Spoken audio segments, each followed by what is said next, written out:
Yo, what is going on YouTube world? It's GZTV here, back with another video. And in this video we are going to be recapping the NBA action from tonight. And it was a pretty entertaining night of basketball, 11 games, action-packed night. So yeah, let's just get straight into it, starting with the Clippers and the Raptors. The Clippers get the easy win against the eliminated Raptors. Terrence Mann and Kawhi each score 20. Terrence Mann scoring 20 is big for them because that really shows what he's capable of. But yeah, the Raptors are eliminated. It really sucks because they had a lot of potential as a team and they got eliminated decently early.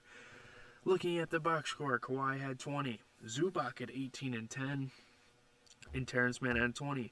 On the Raptors side, I mean, there really wasn't anyone performing. Siakam was out, Van Vliet was out.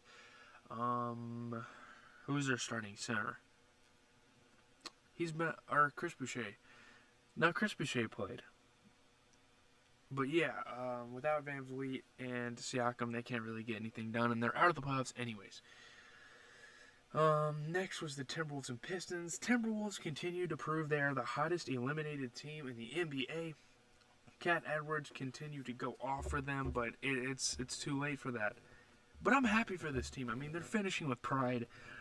Looking at the box score, Anthony Edwards had 22, Cat had 28, D'Angelo Russell had 15 and 10. Looking at the Pistons, Sadiq Bey had 21. Man, he might be most improved next season.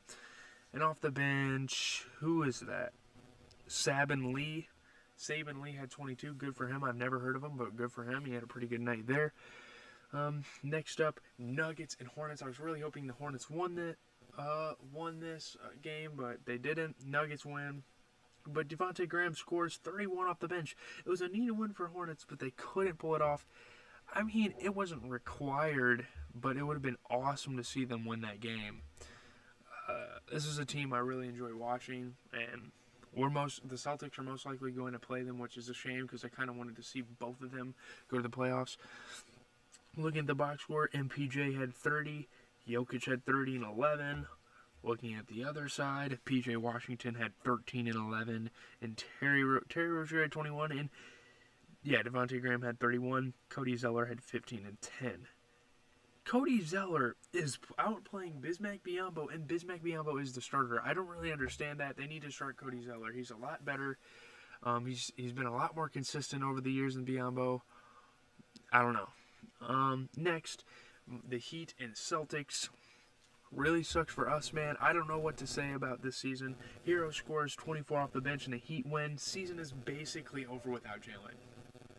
Talking about the Jaylen Brown situation, if I'm being honest, the Celtics don't stand too much of a chance without Jaylen Brown. He was our second option. Obviously, Kemba Walker's going off, so that's a pretty good sign for our future. But, we needed Jaylen Brown this year, and we don't have him. But yeah, Thompson needs to be more productive, man. He's not a very good center. In 28 minutes, he picked up 2 points, an assist, and 3 rebounds while picking 4 personal fouls, which is the second most out of the starters, and he played the least amount of minutes out of the starters. Grant Williams is also another really useless player. 20 minutes, you put up 5, 2, and 3. That's not terrible compared to Tristan Thompson, but come on, man. We need more production. I think that he actually clinched the playoffs. We'll look at the playoff picture later, but yeah, that's what happened. We're just going to move on from there. Grizzlies beat the Mavericks. I don't know if the Mavericks were missing any key players, but the Grizzlies absolutely destroyed the Mavericks tonight. They weren't really missing anyone. Nah, they really weren't. I don't know what happened to the Mavericks. It was just a very off night. One of their worst games probably of the year. Morant and Brooks lead the way. Brooks is having a great season. So is Morant. Nobody put up any points for Mavericks. They had Luka. They had Hardaway. They had Josh Richardson, who usually actually go off, and they didn't do that tonight. But looking at the other side, Dylan Brooks had 22, and they didn't even have Valanciunas either, so that's another big thing. Ja Morant had 24, and that's about it for that game, but very good win for the Grizzlies. Pacers and Sixers. Pacers pull off the upset. McDermott, LeVert lead the way. No one beat for the Sixers, but it's still kind of an upset. It's a triple-double for Sabonis. We'll look at the box score here. Like, even without Embiid, this Sixers team might be better. I mean, they have Tobias Harris, Ben Simmons, and Seth Curry, who is extremely underrated and is a bucket, in my opinion. But looking at the box score, 76er side, Tobias Harris put up 27, and Ben Simmons put up 20. Looking at the other team, Sabonis, 16, 15, and 13. He's a triple-double machine. I tried to tell you guys this. McDermott put up 20, and Karis LeVert put up 24. Moving on, Nets and Bulls. Nets get the win despite Lavine's 41. Bulls still not done yet, but they're on the verge of it. Zach Lavine is back playing like he did earlier in the season, but it's a little too late for that, most likely. But we'll see how the season transpires in the following days. Because at the end of this week, the season's over. Sunday is the last game of the regular season. On the Nets side, Kevin Durant put up 21. Brent Brown. Is that Bruce Brown? Bruce Brown is 6'4", playing small forward, and he put up 15 and 10. That's not bad. Nicholas Claxton, the Playboy Cardi clone, put up 10 and 10 off the bench. Looking at the Bull side, Vucevic put up 12 and 12. Obviously, as you guys heard, Lavine put up 41. So that's that game. Moving on to the next game, Bucks and Magic. The Magic were actually looking pretty good for a while, but Portis had 15 boards. Giannis scores 27 in a Bucks win. Let's go ahead and look at this Bucks score real quick. Mo Wagner had 17 and 13. That's really about it for them. They didn't have that big of performers. Looking at the other side, Antetokounmpo had 27 and 12. 10 and 15 for Portis off the bench. Moving on, Kings and Thunder. The Kings struggled at first, but they get it done. Terrence Davis is super underrated. One of the most underrated players in the league at the moment. I mean, let's just look at the box score, and I will prove to you guys why he's so underrated. Looking here for the Thunder, Kenrick Williams gets 20.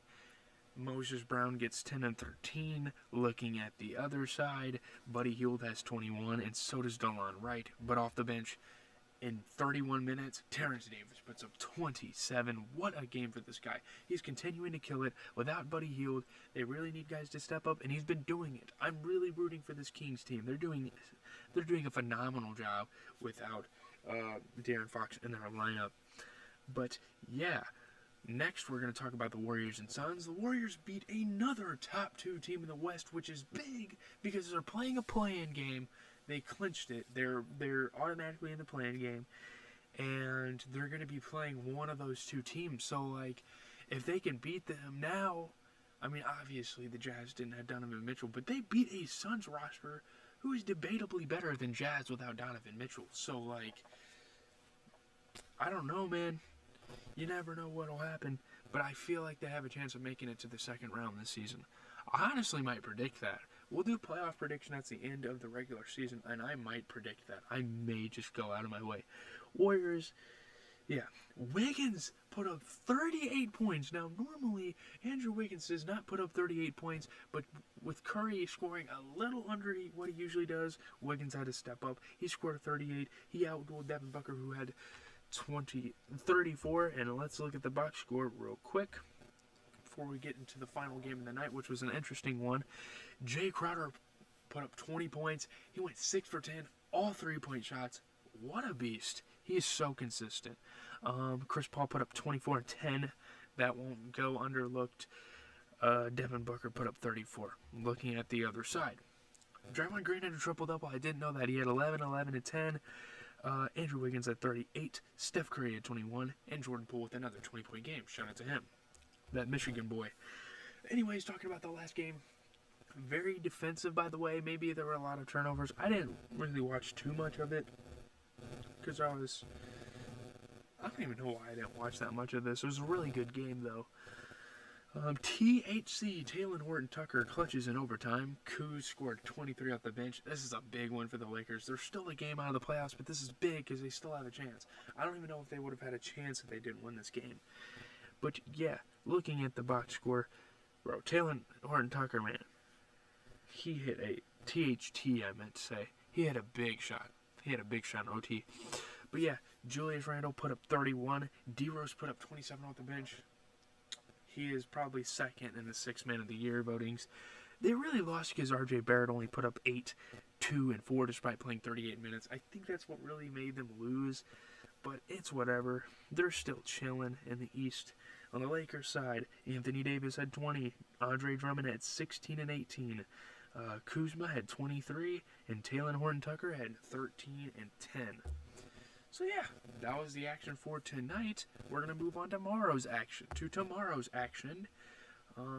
Only 6 games again, like we did a couple nights ago. But yeah, so my Celtics play the Cavs at 7. That should be a give me. Wizards and Hawks play against each other once again. That'll be interesting to see if the Wizards can get their revenge. Spurs and Nets, man, that's a tough game for the Spurs, and especially because the Kings are winning a lot of games. It could get close down the stretch there. But if the Spurs win this, I'm pretty sure they clinch. I'm not sure, though. I don't think they will. I mean, they did beat the Bucks, though. You got to think about that. Pelicans, Mavericks, that'll be a pretty good game. Kings and Pelicans are still in the playoffs. Technically, they're still in contention. So Pelicans need to win here. I mean, the Mavericks played bad tonight, and they have a back-to-back, so who knows? That might happen. Trailblazers and Jazz, that is going to be an awesome one, because that's a possible second-round matchup, I think. That's a possible second-round matchup. If the actually, the Trailblazers are in 5th, so they'd have to beat the Denver. Yeah, they would play the Jazz if they beat Denver.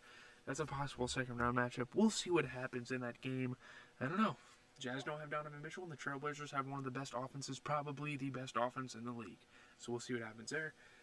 At 9:30, wow, that's a late game. Rockets and Lakers. Lakers, this is a gimme. You guys had a back-to-back. You want the Mavericks to lose as well. Oh my God, that's going to be interesting. That's going to be interesting because the Mavericks actually have a decently. I don't know how long Zion's out, but if he's out, Mavericks are going to win this game, and it's just going to be tough for the Lakers. But usually what we do on our show next is we look at the playoff picture.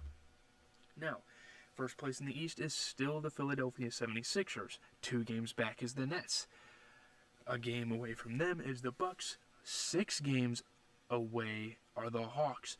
Look what happened to the Knicks. They bounced down 2 games after losing this game. The Hawks, the Heat, and the Knicks are all 3 tied for 4th, technically. So they'd probably have to do a tiebreaker to.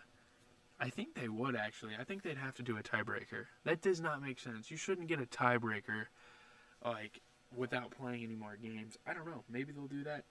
They should. It says the Heat clinched the playoffs, but wouldn't that mean the Hawks and the Knicks clinched the playoffs as well? I'm not sure about that. That's a bit weird. Celtics are 3 games out of the playoffs, so that's tough. I don't think we'll be able to make it. The next 2 teams are the Hornets and the Pacers, who have officially clinched the play-in berth. So they will be playing in there. They won't go higher. They won't go up. They won't go under. They're in the play-in. The reason why the Celtics didn't clinch the play-in because they could possibly make the playoffs. And the reason why the Wizards, 2 games away from the Celtics, are both Charlotte and the Pacers. A game off of the Pacers are the Wizards, and they could possibly get beat by the Bulls, who are 3 games out. But I don't think that's going to happen. The Wizards and Hawks. Hawks is pretty decent comp for the Wizards. We'll just have to see how that turns out. But looking at the Western Conference, the Jazz are up, and the Suns are 2 games back. 2 more games back is the Clippers. Another game back is the Nuggets. 5 games back is Portland, and Portland is tied with Dallas for those last 2 spots. Dallas clinched their division. A game away from Dallas is the Lakers.